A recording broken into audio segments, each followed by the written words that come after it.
केदारनाथ से नीचे उतरने की ये जो जुगत है ये सभी लगा रहे हैं। आधे रास्ते ज़्यादा हमने क्रॉस कर लिया है और फिर से हम उसी ब्रिज पे हैं जहाँ पे हम कल थे। बहुत ही सुंदर माहौल रहा, लेकिन बारिश ने थोड़ा सा मज़ा किरकिरा किया है। घोड़े वालों ने उनकी लीड पड़ी रहती है, उसके ऊपर चढ़ना होता है, बहुत ही ज़्यादा बेकार लगता है वो, लेकिन यात्रा की थकान सारी दूर हो जाती है। जैसे आप याद करते हो ना, हमने बाबा को देखा। तो हेलो दोस्तों, कैसे हैं आप सभी।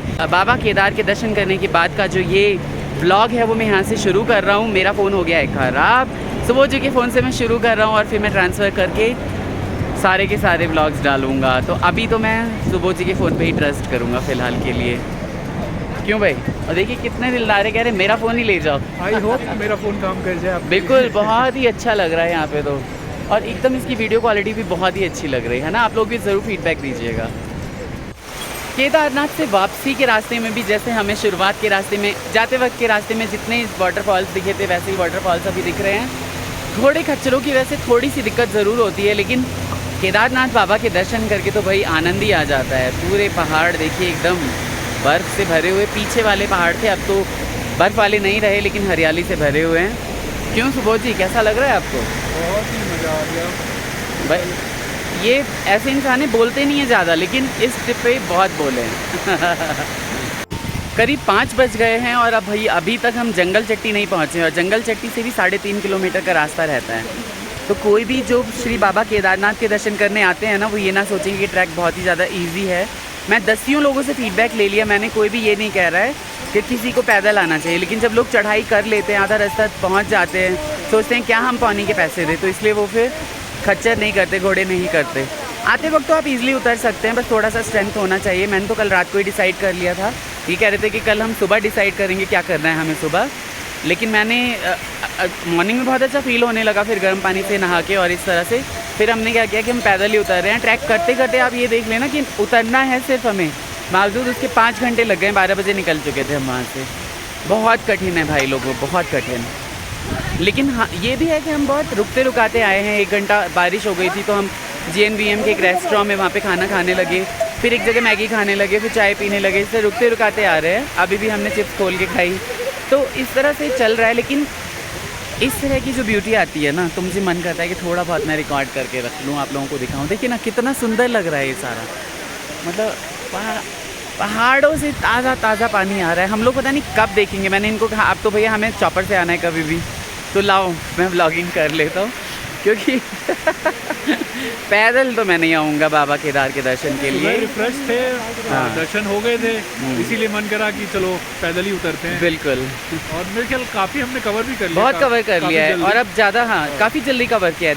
बारिश आने लगी, बारिश आती है, और सबसे बड़ी बात जो पैदल चलने की दिक्कत है ना, यहाँ पे घोड़े वाले होते हैं ना, वो बिल्कुल नहीं सोचते कि आदमी चल रहे हैं, मतलब पैदल चल रहे हैं, और इतनी गंदगी मचाते हैं ना भाई लोग, आप बिलीव नहीं करोगे। जो भी होके आए हैं ना पैदल, आप उनसे पूछ सकते हैं। और ये पूछ लें बारिश आई थी या नहीं आई थी उस वक्त। बारिश आते ही ऐसा माहौल हो जाता है ना सड़कों का, यहाँ तो बहुत ही साफ़ है। फिर भी आप देखो जो ये देख रहे हो ना गंदगी, ऐसा कीचड़ सा ना हुआ रहता है, पूरा रहता है या नहीं? बिल्कुल। मैं अपने कपड़े दिखा नहीं सकता कितने गंदे हो रखे नीचे। है ना। तो इसी तरह बाबा सब पे, बाबा पानी सब पे कृपा करते रहे। श्री हरि विष्णु की कृपा भी आप पे बनी रहे। इसके बाद हम सोच रहे हैं बद्रीनाथ धाम करने की। लेट्स सी किस तरह से हो पाती है। आगे भी जो भी इस व्लॉग में होगा वो आपको भर भर के दिखाता रहूँगा। खाना पीना नहीं दिखाया इसलिए क्योंकि कुछ टेम्पटिंग था ही नहीं यहाँ पे। यहाँ क्या होता है, दाल चावल या पराठा। और दाल चावल भी बहुत कम जगह पे होता है, मैगी पराठा, मैगी पराठा। हाँ, लेकिन लास्ट जो मैगी खाई हमने वो बड़ी मस्त, वो बहुत ही टेस्टी थी सच में। वो 70 रुपीज़ की खाई भाई लोगों। और बेचारे सुबोध जी यहाँ पे मस्ती करते हुए, मैं तो उनको कैमरा फ़ोन दे ही नहीं रहा था, फ़ोन उन्हीं का था और मैंने पूरा कब्जा कर लिया था, लेकिन वो कुछ चीज़ें फिल्मा रहे थे। बहुत ही अच्छे इंसान है सुबोध जी। इस ट्रिप में हमारी बॉन्डिंग और भी ज़्यादा अच्छी हो गई है। Thank you so much Subodh ji. तो भाई लोगों 7.5 घंटे की उतराई के बाद हम पहुँच चुके हैं गौरीकुंड, और यहाँ से देखते हैं टैक्सी कैसे मिलती है। लाइन लगी हुई है गौरीकुंड से, जैसे कि हम आ चुके हैं गौरीकुंड। टैक्सी के लिए लाइन लगी हुई, मुझे लगता है 2 घंटे तो इसमें भी लगने हैं। 9:30 हो रहे हैं, 7:30 हो रहे हैं। 9:30 बजे तक मुझे लगता है कि हमें टैक्सी मिल पाएगी। बहुत ही ज़्यादा थके वाले दर्शन रहे हमारे। तो बज चुके हैं सुबह के 6:15, और यहाँ पे 5:30 बजे वाली जो बस चलने के लिए थी वो 6:30 बजे चल रही है। बहुत ही अच्छे से हमारी यात्रा संपन्न हुई केदारनाथ की। बाबा केदार सभी का कल्याण करें, मंगल करें। अभी हम यहाँ से निकल रहे हैं बद्रीनाथ के लिए और 10 घंटे की जर्नी बताई जा रही है यहाँ से बद्रीनाथ की, लेकिन पता नहीं कितना टाइम लग जाएगा। हो सकता है कि 9 घंटे लग जाए, हो सकता है 11 घंटे लग जाएं। कभी भी आप यहाँ पे आएँ तो प्रायर बुकिंग करा के भी अगर आते हैं तो फिर हमेशा ही बस में जो है वो सीट्स अवेलेबल हो जाती हैं, जैसा कि हमने अभी रियलाइज़ किया है। हमारी कोई बुकिंग नहीं थी लेकिन सीट्स अवेलेबल थी। तो बोलिए जय बद्री विशाल। ये पूरा ही एरिया जो है ये ऐसा लगता है कि रात को 12 बजे भी इतना ही लाइव रहता है और जितना कि सुबह के 4 बजे, ऐसा लगता है सोता ही नहीं। और ये वाला जो टाइम है जबकि बाबा केदार के पट बंद होने वाले होते हैं, मुझे क्लियरली नहीं पता दिवाली के दिन या फिर भैया दूज के दिन बंद होते हैं। और देखिए कितने सुंदर नज़ारे हैं, सारे के सारे पहाड़। और हम लोग यहाँ पे दिल्ली में देखने के लिए ये चीज़ें तरस जाते हैं और यहाँ के लोग आदी हो चुके होंगे इन सब चीज़ों की। सुंदर सुंदर छोटी छोटी नदियाँ बहती रहती हैं, तो कॉटेजेस अच्छे बने हुए हैं। अच्छा लगा यहाँ पे आके, आप लोग भी ज़रूर आइएगा। जीवन में एक बार ज़रूर आना चाहिए, लेकिन जैसा कि मैंने आपको पहले भी बोला है, चॉपर बुक कराएं पहले इन एडवांस तब आएँ, क्योंकि पैदल यात्रा में तो भाई बहुत ज़्यादा मुश्किल है। बीच बीच में जहाँ पे भी बस रुकती थी मैं वहाँ पे फिल्माने लगता था। साफ़ सुथरी नदियाँ थी, बहुत सुंदर सुंदर पानी के सोते थे। हर जगह मैंने कहा कि भाई जहाँ जहाँ इस तरह की सीरीज़ दिखेंगे आपको दिखाने के लिए वो फिल्माना तो बिल्कुल बनता है ना, तो फिल्मा लिया। 84 किलोमीटर्स की यात्रा तय कर ली है हमने सोनप्रयाग से। ये है नगरासू। नगरासू का बहुत ही ज़्यादा सीनिक ब्यूटी है यहाँ पे। आप देखेंगे कि सुंदर से एक रेस्टोरेंट में, जो कि भागीरथी रेस्टोरेंट है, वहाँ पे हमारी बस रुकी हुई है। बस के अंदर ये भाई साहब हैं। कितनी बार गए हैं आप? मैं 33 चक्कर पूरे कर दिए केदारनाथ के इन्होंने 33 चक्कर पूरे कर दिए हैं। और मैं सबको रो रो के बता रहा हूँ कि भाई आप जब भी आएँ तब चॉपर से आएँ। शर्म है मुझ पर। आज रात को 33 बद्रीनाथ के हो जाएंगे और 33 बद्रीनाथ की। बद्रीनाथ जा सकते हैं क्योंकि बस से वहाँ पे सीधे सीधे वसुधारा भी कह रहे हैं भाई साहब कल जाएंगे, और वो उसकी 6 किलोमीटर की मेरे ख्याल से वो ट्रैकिंग है। 6 का ट्रैक है, 3 किलोमीटर। तो अब मुझे ऐसा लगता है ना कि हाँ पैशन होना चाहिए इन सब चीज़ों का। और मेरा ये रहता है कि मैंने एक बार दर्शन कर लिए, फिर मैं आगे किसी और देवता के, भगवान के दर्शन करने के लिए जाना चाहता हूँ हमेशा। यहाँ सुबोध जी बेहोश होते होते बचे हैं जब इन्हें पता चला कि ये भाई साहब 33rd टाइम कोई कैसे जा सकता है केदारनाथ। ये बहुत बड़े भक्त हैं बाबा के, वो भी पैदल। बहुत ही अच्छा। मैंने कहा घर ही ले लेते, वहीं पे रह लो भाई। बहुत ही सही, बहुत अच्छा लगा मुझे ये सब जान के। और देखिए अच्छे अच्छे लोग होते हैं यहाँ पे जो कि आपकी यात्रा को जो है ना थोड़ा सा एक्साइटेड और थोड़ा सा है ना मिर्च मसालेदार वाला बना देते हैं, जिससे कि पता चलता है कि हाँ भाई बोर ना हो आप रास्ते में और अच्छी अच्छी जानकारियाँ लेते रहें। इनको सारी जानकारियाँ पंचप्रयाग की, पंच केदार की, जितनी भी हैं यहाँ पे, इनको सब जानकारियाँ हैं। जो भी इनसे पूछो ये तुरंत बता देते हैं, ये ऐसे ही ऐसे। ट्रैवलिंग का ये तो फायदा है, आप नए नए लोगों से मिलते हो, उनके बारे में जानते हो, नई नई जानकारियाँ आपको मिलती हैं। और मेरा तो ये हिसाब किताब है कि मैं तो जिससे बात कर लेता हूँ उससे सारी चीज़ें निकाल ही लेता हूँ। बहुत अच्छा लगा आपसे मिलकर। Thank you. तो भाई ड्राइवर साहब जो हैं बस के, वो हॉर्न मार मार के जो हैं परेशान हो चुके हैं। हम यहाँ से निकल लेते हैं फिर जल्दी से जल्दी। और आगे भी रास्ते में जो भी पंच प्रयाग में से कोई प्रयाग अगर मैं कवर कर पाया तो बताऊँगा आपको। स्टार्ट हो चुकी है बस। सारे यात्री यहाँ पे दोबारा से अपनी अपनी सीटों पे, और हम पीछे वाली सीट पे उछल उछल के जाते हुए। लेकिन आज हमारे साथ पता है क्या हो गया है? सुबोध जी कह रहे हैं कि यही ऐसा होटल होना चाहिए रुकने के लिए, लेकिन हमारे साथ ये हुआ है कि मॉर्निंग में हमें बताया गया था कि 5 बजे बस निकल जाएगी। 4:30 उठ के हम लोगों ने ब्रश कर लिया था और वहाँ से निकल गए। नहाया नहीं था। इनका आज ट्यूसडे का जो है वो फास्ट हो जाएगा और मेरा तो वैसे ही फास्ट हो जाएगा।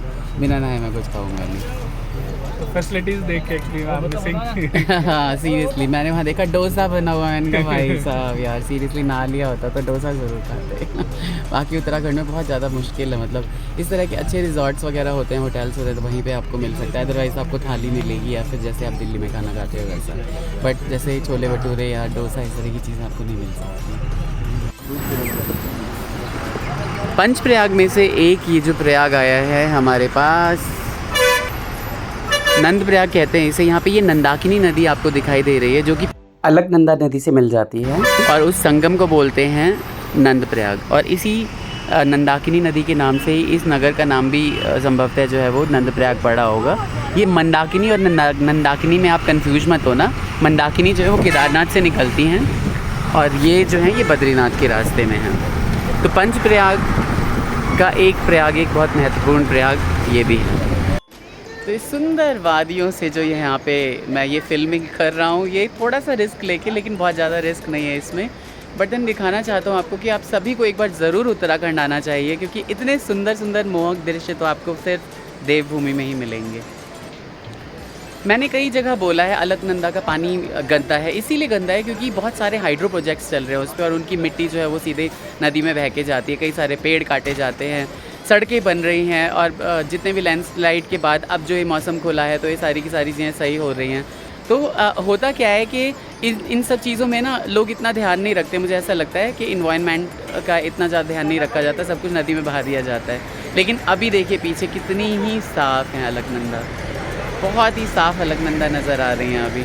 मतलब मुझे तो ऐसा लगता है ना कि ऐसी मिसमराइजिंग ब्यूटी जहाँ पे भी हो ना, वहीं पे एक घर तो अपना बना ही लेना चाहिए। लेकिन आप उत्तराखंड में बहुत ज़्यादा घर नहीं ले सकते, एक नाली से ज़्यादा घर नहीं ले सकते, वेरी बैड। हुआ ये पूरा उत्तराखंड, और आप देखिए कितने ही सुंदर नज़ारे हैं यहाँ पे। अलकनंदा कलकल करती हुई बह रही है, जेपी का हाइड्रो प्रोजेक्ट है आगे, वहाँ देखिए एक छोटा सा झरना बह रहा है, यहाँ से लग रहा है छोटा, लेकिन वहाँ जाएंगे तो बहुत अच्छा खासा टाइप का झरना है। इतने ही सुंदर यहाँ पे नज़ारे हैं। बस हमारी रुकी हुई है यहाँ पे चाय पानी के लिए, नाश्ते के लिए, और ये सुंदर फूल यहाँ पे जो है मनमोहक फूल मन मोह लिया मेरा इन्होंने, तो मैंने कहा कि भाई इनकी शूटिंग तो बनती ही बनती है। इधर यहाँ पे दिखा रहा हूँ मैं आपको, पूरी जनता जो है चाय पकौड़े खाने पे लगी हुई है, और सुबोध जी उबासियाँ मारते हुए और चाय पकौड़े खाते हुए सभी लोग। बस हमारी ये रुकी हुई है। कैसा लग रहा है भाई आपको यहाँ पे आज?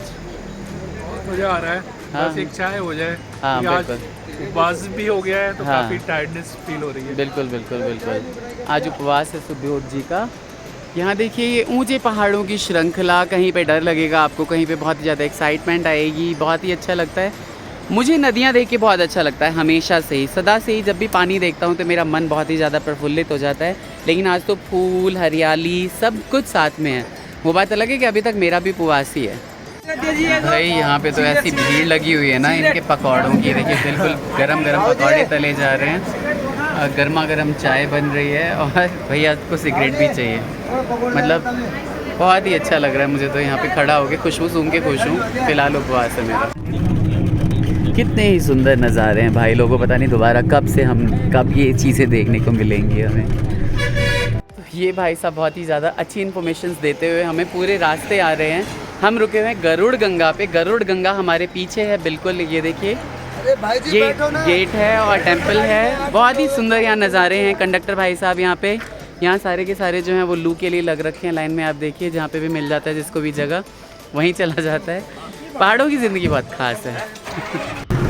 ये छोटी छोटी परियोजनाएँ देश की उन्नति में बहुत ही ज़्यादा योगदान देती है, क्योंकि आप देखिए कि जहाँ पे भी प्रचुर मात्रा में जो संसाधन उपलब्ध होते हैं प्राकृतिक, उसका दोहन किया ही जाता है ताकि मानव की वृद्धि में, मानव के कल्याण के लिए उसका यूज़ किया जा सके। देखिए ये सारा पानी, और वो जो सुरंग देख रहे थे आप, वो इसीलिए बना हुआ था क्योंकि वहाँ पे उन्होंने नीचे जो है वो बिजली से रिलेटेड उपक्रम लगा रखे होंगे और वहाँ से बिजली पैदा की जाती है। तो ये हरी भरी वादियों के सुंदर नज़ारे आप देख रहे हैं the Thakur family vlogs Mithila के माध्यम से। और जितने भी लोग हैं जो नए हैं यहाँ पे इस चैनल पे, सब्सक्राइब करके जाएं प्लीज़। बहुत अच्छी अच्छी चीज़ें मैं लाता रहूँगा। बहुत जनरल कंटेंट होते हैं इस चैनल पे, लेकिन मुझे यकीन है कि आप लोगों को ज़रूर पसंद आएगा। फाइनली हम पहुँच चुके हैं बद्रीनाथ धाम। बद्रीनाथ धाम स्वागत कर रहा है हमारा। सुंदर बद्रीनाथ भगवान के दर्शन आपको कराने वाले हैं हम बहुत ही थोड़ी देर में।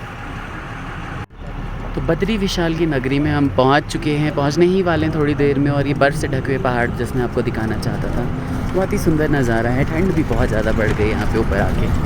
और ये सारा राजमार्ग अभी तैयार हो रहा है, कंस्ट्रक्शन वर्क चल रहा है, हमेशा ही चलता रहता है क्योंकि यहाँ तो लैंडस्लाइड्स होते ही रहते हैं। और देखिए बहुत ही सुंदर, बहुत ही खूबसूरत सा व्यू आ रहा है यहाँ पे पहाड़ का। कितने ही सुंदर बर्फ़ से ढके हुए पहाड़ लग रहे हैं।